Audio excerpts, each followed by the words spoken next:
सर्वप्रथमे गुरुपाद पद्मरे अनंत कोटि पूर्वक दंड प्रणति ज्ञापन। सज्जन आपण मानक यथायोग्य अभिवादन। गत दिन आमे माने श्रवण करुले हिरण्यकश्यप कोल प्रहलाद महाराज बसी।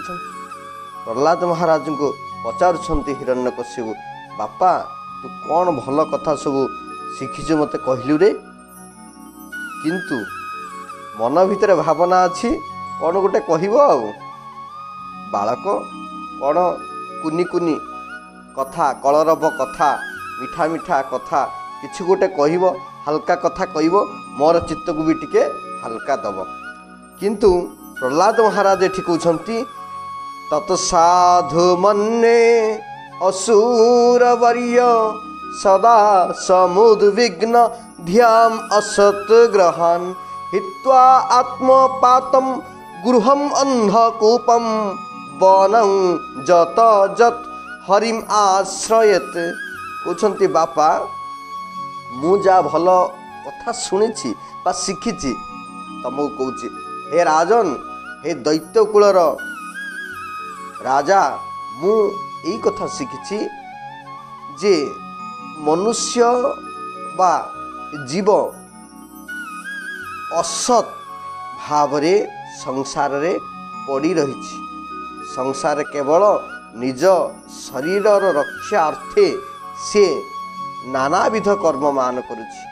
तेणु यदि आत्मकल्याण करिवार अछि संसार रूपक गृह अंधकूप को वर्जन करी वनं जत जत हरिम आश्रयत।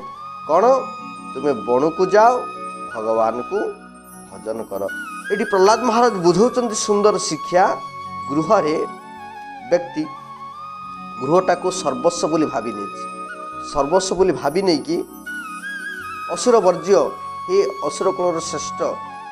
तो आपण ये असत पंथा को बाहर करंतु, इठुर विरत होंतु ना। कौन गृह अंधकूप कौन पुराणा कूपरे माने गछ लता झाटी झुटी विभिन्न प्रकार जिनस सब परित्यक्त अवस्था पड़ी था।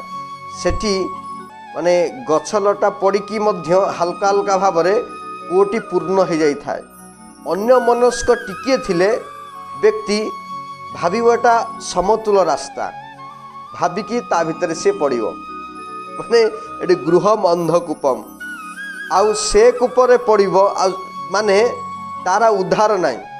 से कूपटा एभली जगार थाए जोठी की लोक मानकर गतागत न थाए। तेणु सेठी की किए बा जीव, आपन को किए बा उठेइबो।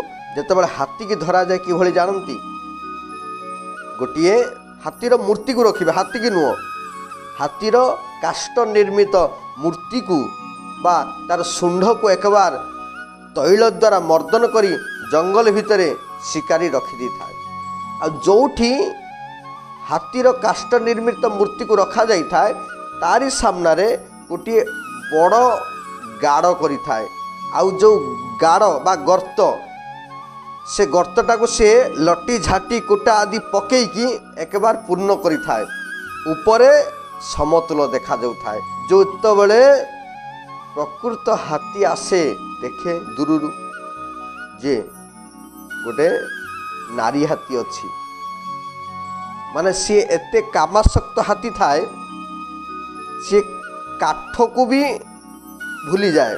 माने काठटा काठर हाथी ताको ओरिजिनल हाथी भली देखा जाए, पूरा तेल मरा होइतो। तेणु एते कामासक्त हाथीर काम होची नारी हाथी सहित शुंड को शुंड घसी से अपूर्व आनंद पाए, अपूर्व आनंद पाए। तेणु से शुंड को घसिया पई पळि आसे, पळि आसला फल रे गर्त तो सामनार अच्छी, गर्त भितर पड़े। 2-3 दिन किसी खाइबा को पाइनी, शिकारी ताको उठाइनी एत शीघ्र। 2-3 दिन भी पड़ी रहे। हाथी माने कहते ना हाथी की होमियोपैथी, हाथीर तो बहुत खाद्य। तेणु सी तो खाद्य किसी पाएनी, पड़ी पड़ी पड़ी पड़ी तार देह दुर्बल हो जाए। तेणु जितेबले दुर्बल हो जाए सेतेबले जाई शिकारीटी ताको उठाए। कहीं हाथी जदि सबल थिबो ताकू काबू करके रखिबा मुस्किल बेपार। तेणु हाथी जितेबले दुर्बल हो जाए शिकारी सेतेबले ताकू उठाए, खाइबा को दिए, सुस्थ कराए।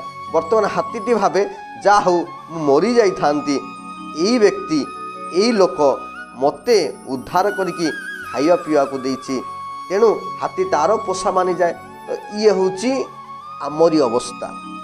तेणु कहते तुम्हें संसार रूपक गृहटा कौन गोटे अंधकूप तुम या भर पड़ीच तुमरा उद्धार नाई।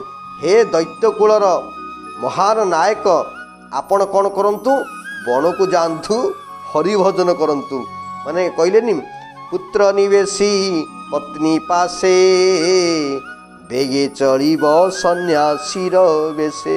केतबेले 50 वर्ष पर 51 माने 51 गमन तो 51 को जा। तो आज से 52 वन को जा वन लगिगला। आज मध्य प्रहलाद महाराज से शिक्षा दौरान जे पिताश्री ये संसारटा नश्वर तुम्हें जाओ बढ़ू को जाइए जंगल जा भजन कर।